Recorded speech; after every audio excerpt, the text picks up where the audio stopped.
are drastically altered, and two people become lost in... Well, you'll hear. It'll all come out as we go along. Norma and Hal, he's Harold Glenford III, have inherited an ancient brownstone on New York's East 58th Street. Hal hasn't seen the house or the uncle who left it to him since he was a little boy. He doesn't know what to expect any more than Norma does, as they inspect the old house now for the first time since it became their own. Yeah, you need a machete to get through these cobwebs. Well, nobody's lived here in 10 or 15 years, you said. But it's going to be beautiful. A little belt tightening, maybe, but we can make it. I don't advise tightening your belt. No kidding, Norma. The baby's due in April. You're going to have to stop working pretty soon. It's not going to be easy on my salary alone. Oh, nobody said it was going to be easy. And there are the ghosts, of course. Cut it out. Well, now, according to Uncle George, that's the reason nobody's been living here. The ghosts drove Uncle George himself out. That's what he said. And he couldn't keep the place rented, so he just gave up. Okay. A house like this needs a ghost.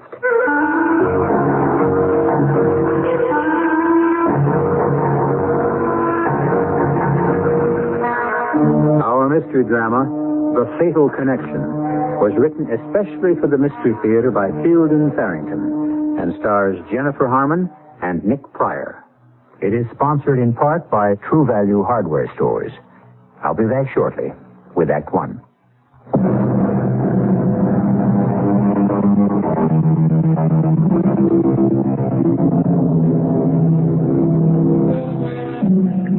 Many scientists and philosophers see time as a road along which we pass, or a river along which we drift, the future waiting for us just around the bend ahead, the past obscured but not obliterated by the turn we just made.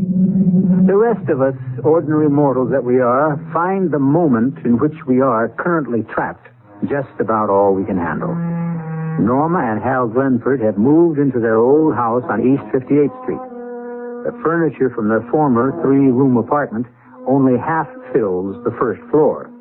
The second floor and the attic-like third floor will have to wait. Except how we'll have to have a nursery. You know, our baby's bedroom. You stand there, the living proof of it. And there's no place for it on the first floor, so we'll have to find a place on the second floor, right? Logical. Then our bedroom will have to be on the second floor, too, don't you see? I mean, we have to sleep on the same floor with the baby. Hey, you're right. I hadn't thought of it before. The back room on this floor makes a very small bedroom anyway. We could use it as a sort of, I don't know, music room, a study or whatever. You make us sound very prosperous. We will be. Lawyers are always rich when they get a little older. I like the sound of that, Norma.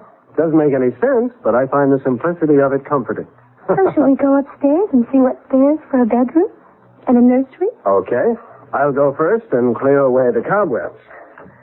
Oh, we'll carpet the stairway. Later, of course. When we're rich. That's an old bedroom, as I recall. One of the doors is a linen closet. There are 5 doors, so that leaves just 3 rooms. One more than we need. Well, this would be all right for our bedroom. It's much nicer than the little room downstairs, don't you think? Okay. Bedroom here. That takes care of us. Now about Junior. Hey, this door's locked. Well, just stuck, probably. No, it's locked. Why would anybody lock an inside door? That's odd. Where did I put that bunch of keys the lawyer gave us? In your jacket pocket, dummy. You think maybe there's a treasure hidden in that room? Or ghosts. It's been locked for a while.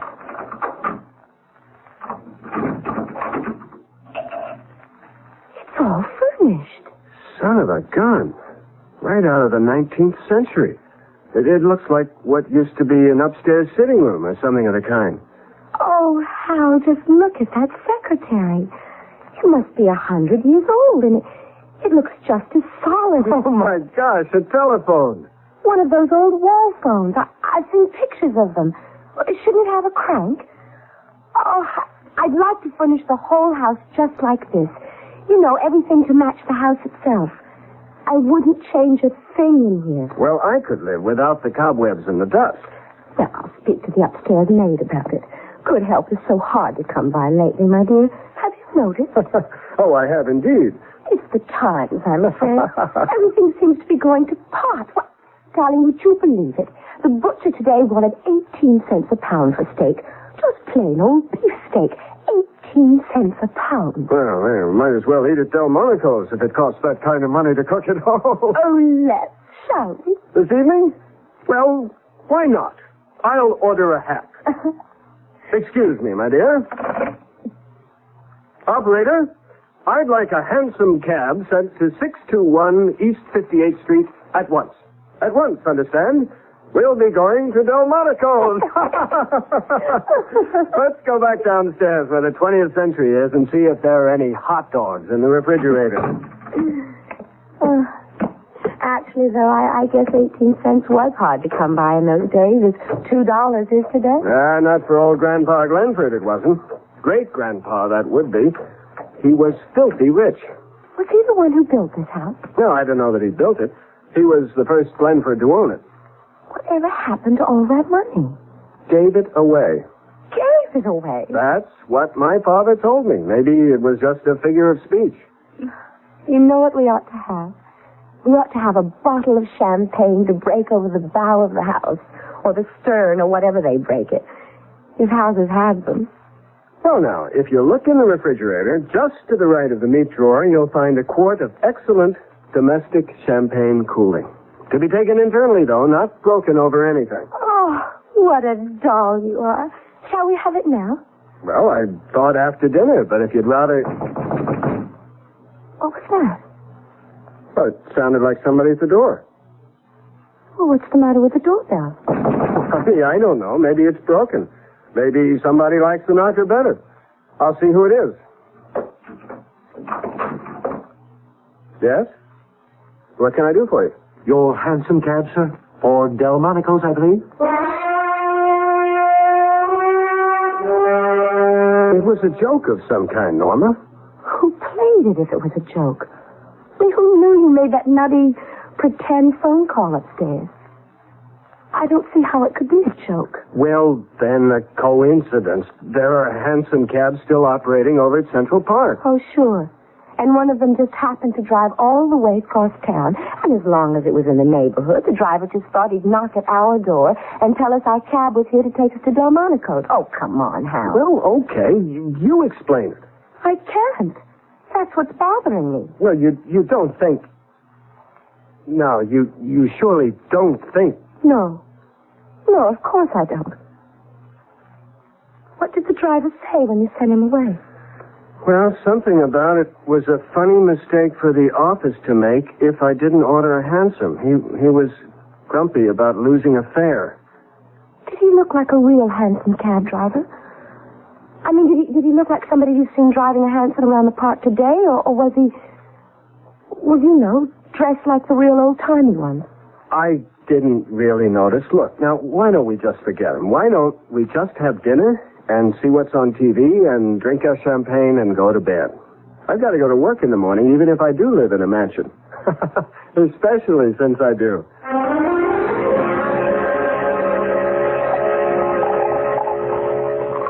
Here's to great-grandfather Glenford. Look, take it easy with that stuff, will you? The bottle's half gone already.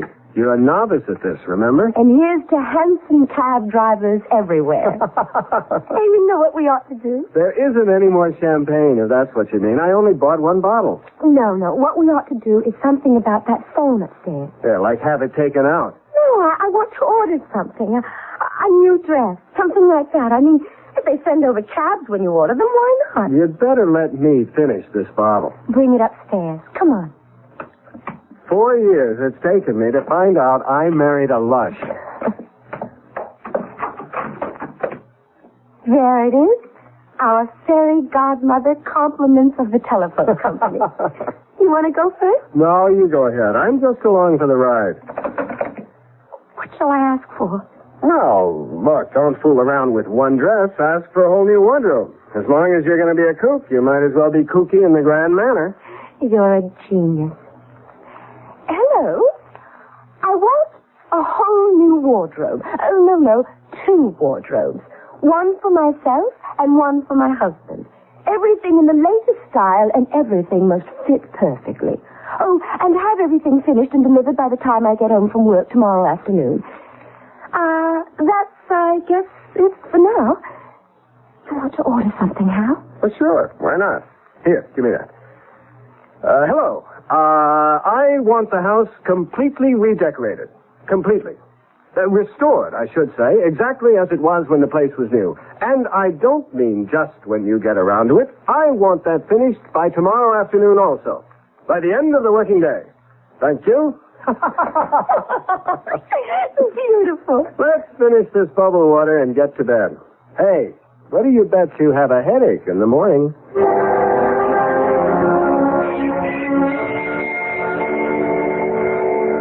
You'd have lost that bet. No headache. All I want is a cup of coffee, though. Me too. That's all we have time for anyway. Well, pick me up after work this afternoon. Sure. I may be a little late, though. That's okay. A secretary's work is never done.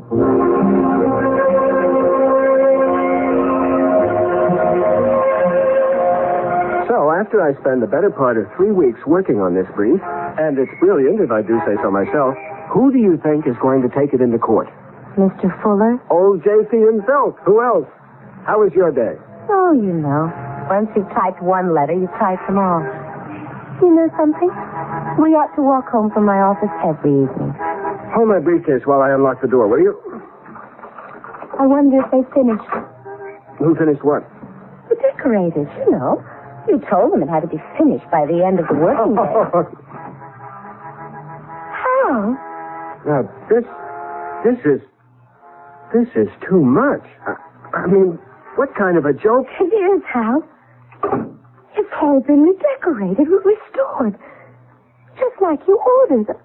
Oh, Hal. Hey, where's our new television set? Now that is going too far. That set cost color TV. That was a 21-inch screen. But how did they do it? Who did it? I mean, I can't figure. Hal. What? The refrigerator's gone. Look at this thing. What is it? It's an old ice box. It's full of ice. I don't think you can get ice like this anymore. There's something. This is all wrong, Norma. It's not a joke, is it, Hal? Nobody makes this kind of a joke. A coal range. An old coal range. My grandmother Scott had one of those out in her summer kitchen. Nobody used the things even then. The toaster, the blender, everything, Hal, it's all gone. That telephone. That damn telephone. It's real, isn't it? It really is real. You tell the telephone you want something and you get it.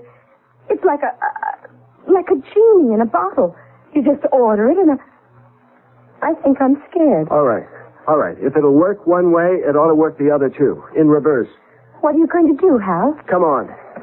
I'm going up there and I'm going to tell that lousy telephone to put our own stuff back in this house and then leave us alone. That's what I'm going to do.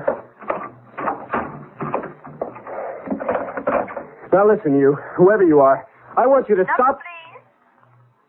Number, please. Oh, my God. Hal? Norma, let's get out of this place.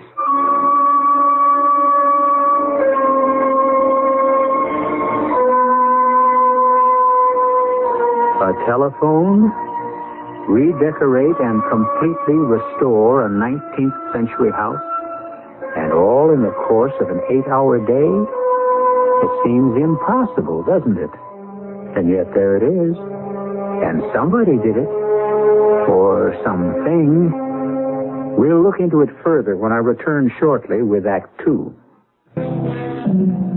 Time. One of the many things we still don't understand about our universe.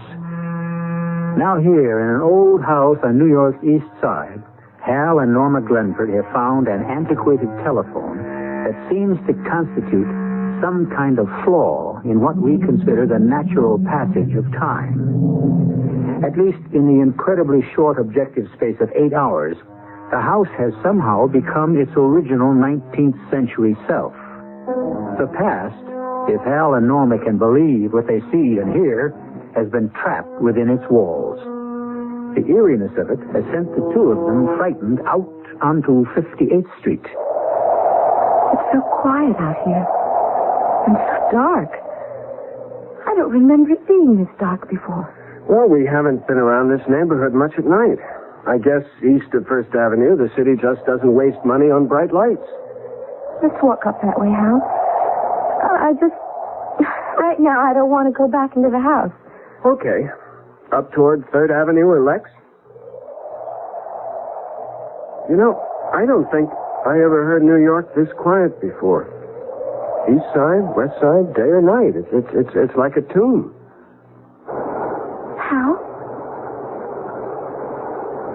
How do you hear it? I don't hear anything, just... Now do you hear it? Well, yeah, I hear something like a... It's like a... It sounds to me like an L train. A few blocks away, like the 3rd Avenue L. Which was torn down. When? 15 years ago. Well, listen to it. Hey, this I've got to see. But how, if it's the old 3rd Avenue L, then that means that everything... No, everywhere... listen, we don't know what it means. Some nostalgia freak with a recording, probably. Something like that. Come on, let's go see. Now, if that isn't an L stopping, I've never heard an L stopping. You haven't in a long time. But I've heard plenty of them when I was a kid. Wait a minute, Norma. What do you hear now? A horse. Don't tell me that's not a horse. That sure sounds like one. Mounted cop, most likely, or maybe that same nostalgia buff. If that's a recording, then it's some recording. I've never heard a record. Now, wait a minute. Wait. That horse is no recording. It's either a mounted policeman or... There's your nostalgia buff. All 4 hoofs. Well, some companies must still use horses. You know, late at night. And... It's not that late. Anyway, look what's in the wagon. I see them. Those big milk cans. They used to... Well, look, I don't know. Maybe they still use them. I'm scared. Well, it's spooky, I admit that. So still and no traffic except that horse and wagon? Well, look, Norma, there's got to be a logical explanation. I mean, if there's not, what's happened? Have we lost our minds? Oh, no. Well, no, Norma, don't get upset. No, Hal, that's not what I mean. Look up there. Up where? At the light. The street light on the corner. It looks like a... It's a gas light, that's what it is. I think maybe we ought to get back to the house and see if we can't get organized. It's back there, too. Okay, but if everything's gone back to the 19th century or something, let's at least go back and face it in our own home. If we still have a home.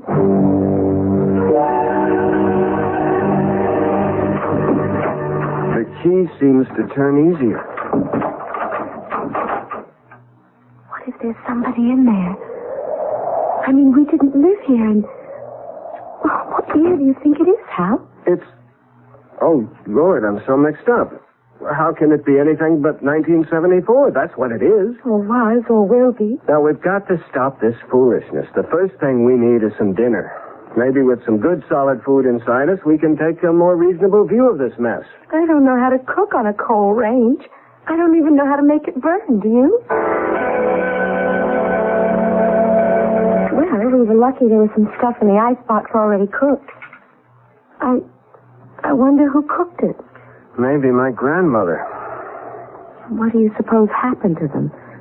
Your great-grandmother and grandfather. Are they supposed to be living here? Are they going to come walking in and... Listen, what's that? It's that phone upstairs, Hal. You mean the one that... Oh, Lord. Let it ring, Hal. Just let it ring. I can't. If it's somebody from whatever year this is, I've got to talk to him, Norma. I've got to. All right, but I'm going with you. I put carpet on the stairway. Or had it on the stairway, whichever. Hurry up, will you? I don't want whoever it is to hang up before we get there. It's actually a new house now, isn't it? You don't see the signs of age anymore. It doesn't look like 1,000 coats of paint on everything. Hello? This is Bill, Harold. Where have you been all day? Well... I practically camped outside your office all afternoon, and you never did show up. Who did you say this is? Are you all right, Harold? It's Bill Voigt, your partner. Oh, yes. Yes, of course. I was wool gathering. I guess you were. Listen, I've got to talk to you bright and early tomorrow morning. You're in a jam, Harold. A jam? Well, can't you tell me about it now? You'd better get in here tomorrow for your own good. It's nothing to do with me, but for your own good. Oh, well, if it's that important... It is. It's to you, Harold, not to me. To you. All right. Thanks for calling, Bill. What was that about a jam? He didn't say. But you want to know something weird? He thought he was talking to my great-grandfather. That man called me Harold, and that was his name. I can't remember anybody ever calling me Harold my whole life. He thought he was talking to my great-grandfather. I can't see. How did they read by these silly gas lights anyway? There's an oil lamp right there on the desk. I think they used oil lamps to read by at night. The gas fixtures are all up on the wall. Well, do you know how to light one of these things amid the lamps? Well, just take the chimney off, or the glass thing. Then you hold a match to the wick like a candle. Because if this is my great-grandfather's desk, I mean, the way he left it only yesterday, I want to know what's in it. Is this what you mean by the wick? Yes. Do you think we'll ever get back, Hal? I don't know if I could stand it stuck here forever. There's no way of knowing, Norma. Everything's written in longhand. This looks like a deed of some kind. Most likely for the house. No. My gosh. What? This is a deed to an office building on 5th Avenue. Way downtown, but that's where the action was in those days. These days. Your great-grandfather owned an office building? I told you, he was loaded. There goes that lousy telephone again. Don't answer it, Hal. Look, you can come with me. It's no good just letting it ring. It's got to be somebody important. There weren't many phones in those days. These days, damn it. Only rich people could afford telephones. It'll just mix things up all the more, though, answering it. Look, it's our only contact the way things are. I wish. Oh, it's no good wishing. Hello. Hello. Mr. Glenford? Yes? This is Maud Spencer, Mr. Glenford. Is Norma in? Just a minute, I'll see. Norma, do you know a Maud Spencer? I don't know anybody here. She asked for Norma. Norma. Now, maybe it's a link of some kind. You'd better talk to her. Oh, Hal, I don't want to talk on that thing. Look, this could be the breakthrough. Here, talk to her. Hello? Norma, my dear. We were all expecting you at Sarah Aldrich's tea this afternoon. I do hope you're not sick. Sarah who? Aldrich. Sarah Aldrich. Well, you were invited, weren't you? Sarah said you were. Oh, well, yes, I guess I was. I mean, yes, of course I was. I've been having these spells, you know, headaches and that kind of thing. Oh, dear. No trouble about your delicate condition, I hope. Well, it's related, I guess. Nothing to be concerned about. I'm just supposed to get a lot of rest, you know, stay at home and take it easy. Oh, dear. Is there anything I can do? I'll come and see you tomorrow afternoon. No, don't do that. What? I mean, I'm sorry. I didn't mean it the way it sounded. All I meant was I'm perfectly all right. I really don't need a fuss made over me or anything like that. It just isn't necessary. That's all I meant. Well, I'm sure I have no wish to intrude where I'm not Look, necessary. I wish you wouldn't. Hello? She hung up. It wasn't anyone you know? No, I was supposed to have gone to Sarah somebody's tea this afternoon and didn't show up. Well, it could have been the breakthrough. One thing, whoever was supposed to have answered this phone is called Norma, And she's pregnant. I'll tell you this. My great-grandfather was not a very popular man. How do you mean? Well, if he had any friends, they sure didn't write to him. These letters are all from people who hated his guts. Claim he stole them blind. Stole? Do you think it's true? I'm beginning to believe that old Harold Glenford Esquire was mixed up in some pretty shady enterprises. What kind of shady?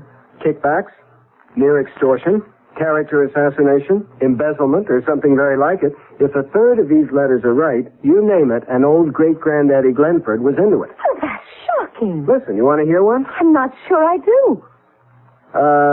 Glenford. This guy signs himself James Blakely. Glenford, you are unfit to breathe God's pure air.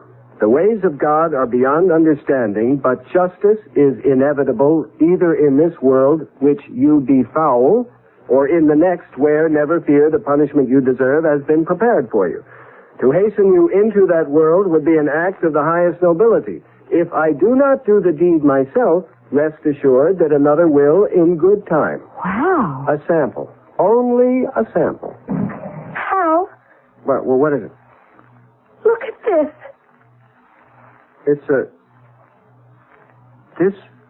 This is a picture of you and me. That sure is what it looks like. But in those clothes?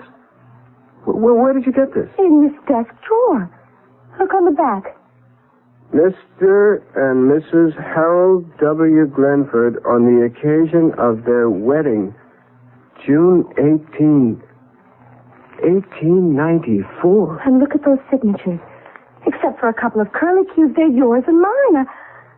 I can't help it, Hal. I'm scared. I don't see how it's possible, but it must be. I have somehow become my own great-grandfather. Not only that, but you're my great-grandmother, and that child you're carrying, due to be born next April, is my grandfather. Paradoxical? Well, yes, of course.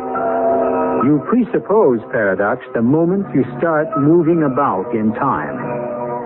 How do you know you aren't your own great-grandfather or grandmother? If tomorrow you found an old telephone in your attic, well, how do you know? I'll return shortly with Act 3.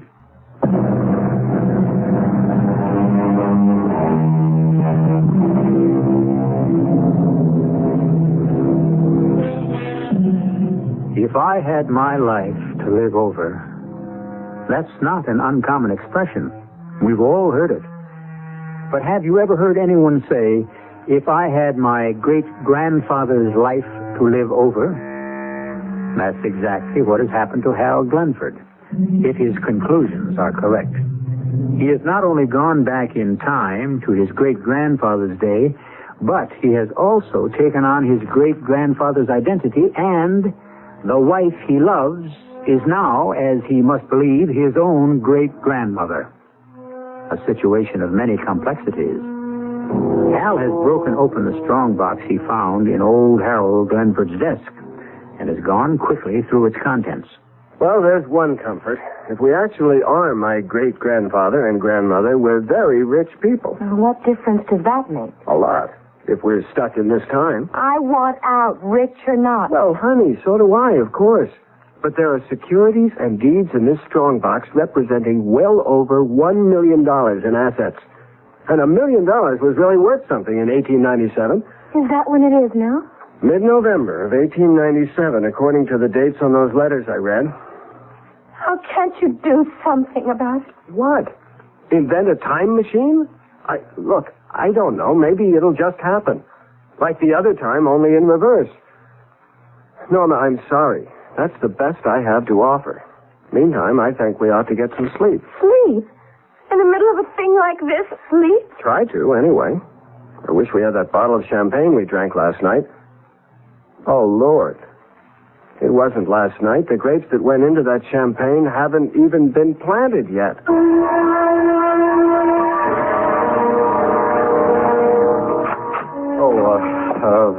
Hello there. I'm sorry. I didn't realize you had someone in your office with you. Never mind. I was just leaving. Sit down, Harold. You were wise to shave off your beard. Oh, yes. Well, my wife never really liked it, and I thought... Well, it served you well. Blakely didn't recognize you. Was that James Blakely? What are you talking about? You know perfectly well it was James Blakely. No, I mean, I had a letter from him yesterday. I could have... you know I could have him in court for some of the things he said? Yeah, that's rather funny, you know. You having James Blakely in court instead of the other way around? That's really very funny. I don't think I know what you mean. Well, that's neither here nor there. I want to dissolve our partnership, Harold, as of this moment. Oh? Do you mind telling me why? Do you really think that's necessary? I wish you'd tell me... Oh, all right. All right. I've had my fill of being a thief's associate. Now, wait. I know. I took my share in the beginning. You're not the only fool in the room, but I'm through with it now. And thank God I had no part in the Blakely thing.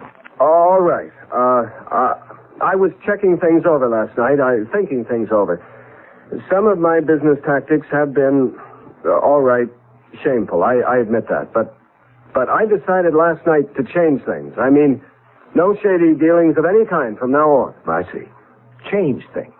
And make restitution? Well, where it's reasonable, where it's possible. Without costing you money, you mean? I don't believe you, Harold. Not for a minute I don't. How are you going to make restitution to Jim Blakely? I don't... Would you mind refreshing my memory on the Blakely thing? Oh, now, really, No, Harold? I've been Lately, I've been reassessing. I've been reevaluating, and there are just so many details. I'd just like to hear the Blakely affair clearly stated. Objectively, you know. Oh, nonsense. Well, all right, if you want to hear it all over again, if you really want to wallow in that miserable can of worms a second time. Please. Bill, it would help me. Well, Blakely came to you in the first place, looking for a handout. On the tape, granted. I'm sure you haven't forgotten that. No. You were still under 30 at the time, but you were already under my guidance, damn it. That's what I hate. You were already a power in the construction industry. Blakely was sure you gave kickbacks, and he wanted one. Then he was as much to blame as I if he came to me. At the time, you managed it so that you had his signature on a dozen damaging documents. And you never signed so much as a letter to him. You remember that? Well, you've always worked that way, and you gave him a low bid on that job, and good value, too. The State Parks Commission building, wasn't it? I don't remember. And Blakely got a promotion because of it, and another, until he was made State Highways and Buildings Commissioner. It wasn't until then that you started blackmailing him. Blackmail? Well, it's not an uncommon practice. And you bled him white. No more kickbacks, but every contract out of Blakely's office has gone to you for... What's it been, 2 years now? Well, if I put him where he is in the first place... They've caught him, Harold. He's going before a grand jury next week, and they'll indict. He's finished. There isn't a shred of evidence against you except his word, which, of course, isn't worth a tinker's damn now. You never signed a thing, did you? A man who signs damning documents is nothing more than a fool, like Blakely. Well, does that refresh your memory? It puts things in perspective. Well, as I've told you, I'm very happy that I had anything to do with the Blakely business. Right now, he's thinking about killing you. No, seriously. That was just what he was telling me. Oh, God. What's the matter? Nothing. I just remembered something. I'll have to leave now. There's something I must do. But before you go, about dissolving the partnership. I don't know how you feel about it, but Anything you say. It doesn't matter. We'll do it any way you like. It isn't important now. Hal? Oh, Hal, I'm so glad you're home. Just listen, we have to get out of here. So awful, Hal, being in a place you're so terrified of and being even more terrified of leaving it. I've never in my life... Norma, we have got to get out of here. Out of here? Where to? I mean, altogether out of this time. We've got to get back to the 20th century. Hal, something's happened, hasn't it? No. Yes. Norma, there's no time now. Let's try the telephone again. I want to know. Tell me, Hal. Tell me. Number, please. Listen, I want you to get off the line. Do you understand? I want you to just unplug yourself or whatever it is you do and just get off the line. Just for a minute or two. Will you do that, please? Number, please. Oh, for God's sake, shut up. If you can't get off the line altogether, at least shut up. Don't talk. All right. Listen, you, whoever you are, we have had enough of this nonsense. We want to go back to the 20th century, and we want to go back now. You're the one who got us into this mess. Now get us out of it. Do you hear me? Number, please. Hal, what are you doing? Pulling the wires out of the wall, can't you see? I'm trying to get the lousy telephone back the way it was when we first moved in here. All right. Can you hear me? You in there in your damn stupid telephone? I want you to put us back. Do you hear me? We didn't ask to be brought here. We're not responsible for anything that happened before we got here. We want to go back. You can't punish me for something my great-grandfather did. Do you hear me? All right, don't answer. You don't have to answer. Just do it. I don't know what else I can do. Hal, the phone isn't hooked up. You pulled the wires out of the wall. It wasn't hooked up before when all this started. Maybe it'll work. Maybe it'll get us out of here before... Before what, Hal? Okay. Come on downstairs. I guess you'll have to know. And he's threatening to kill me. Blakely is. That's what my great-grandfather's esteemed partner told me this morning. Well, then what are we sitting here for? We have to get out of this house. It won't do any good, Norma. It will. There must be 1,000 places to hide. You're just a sitting duck here. No, there's no hiding place but the 20th century. Back where we're really Hal and Norma Glenford. There's no hiding place at all in this century. I just don't know what you're talking about. The thing is, I remember now. I remembered while I was sitting there in Voight's office. Remember what? I remembered hearing my grandfather... Was he my grandfather or my son? I remember when I was just a little boy hearing my grandfather telling my father about it. About what, Hal? My great-grandfather was shot to death by a business associate. By a man he'd cheated, ruined. That's what my grandfather told my father. All right. That was your great-grandfather. But it's already happened. To whichever one of us was here, it's already happened. It can't be changed. I don't believe any of that. I don't. I want you to do something. I've done all I can do. It's up to that telephone upstairs.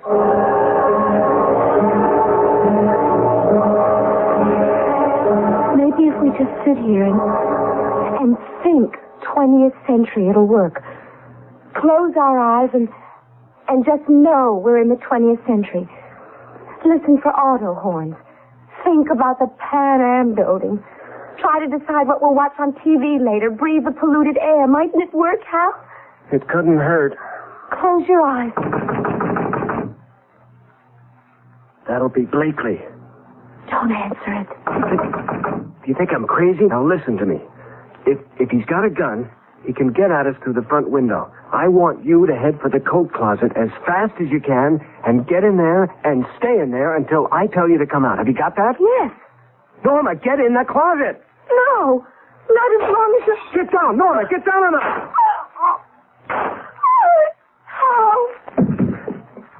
How? Don't move, Norma. He may still be out there. How? You're bleeding. I am. I don't feel anything, but I can't seem to... All over your shirt. I'm going to call an ambulance. Now, don't move. I'll be right back. Don't move. Can't call an ambulance. I pulled the wires out. Remember? I'll go out, Hal. There must be a cop or something. I'll go, Norma. Please. It wouldn't do any good. It's already happened. But I can't just... I might not be here when you get back. Oh, Hal. I want to tell you something important. All right. The kid. Next April. I'll name him Harold and I'll call him Hal. No. Anything but that. Anyway, His name was Edward. My grandfather. Oh, don't you think I ought... No, tell Edward. Tell him when he's old enough. Understand? Tell him. Get rid of the money. All of it. Dirty, filthy, dirty money.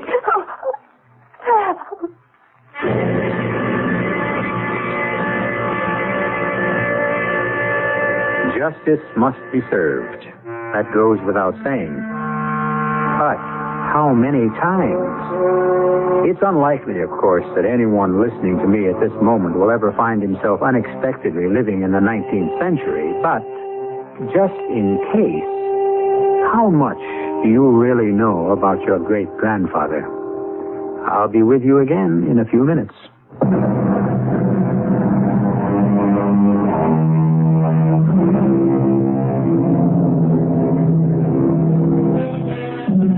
Young Edward Glenford, Norma's baby, was born in April 1898 and lived a long and, in some respects, fruitful life. He never made much money, but he gave away several millions of dollars, according to the instructions left by his father. But was it his father or his grandson who gave him those instructions? I leave you to puzzle it out for yourself. Our cast included Jennifer Harmon, Nick Pryor, Robert Maxwell, and Joan Shea. The entire production was under the direction of Himan Brown. And now, a preview of our next tale. Well, that's exactly what I've come to talk with you about, Arthur. Your niece. Oh? Something important? Very. I've asked Amelia to marry me, and she said she would. Oh, no. I've never lied to you, Arthur, and there's certainly no reason for you to... Don't be a fool, Gerald. I didn't mean that Amelia had turned you down. Of course, she accepted you. I don't understand. I know, and I'm reluctantly forced to explain. When you hear why, you won't want to marry Amelia. Impossible. There's nothing you can say about Amelia that would make me love her any less. She's the perfect woman. She's not a woman. What did you say? I said Amelia is not a woman. She's a robot. This is E.G. Marshall inviting you to return to our Mystery Theater for another adventure in the macabre. Until next time, pleasant dreams.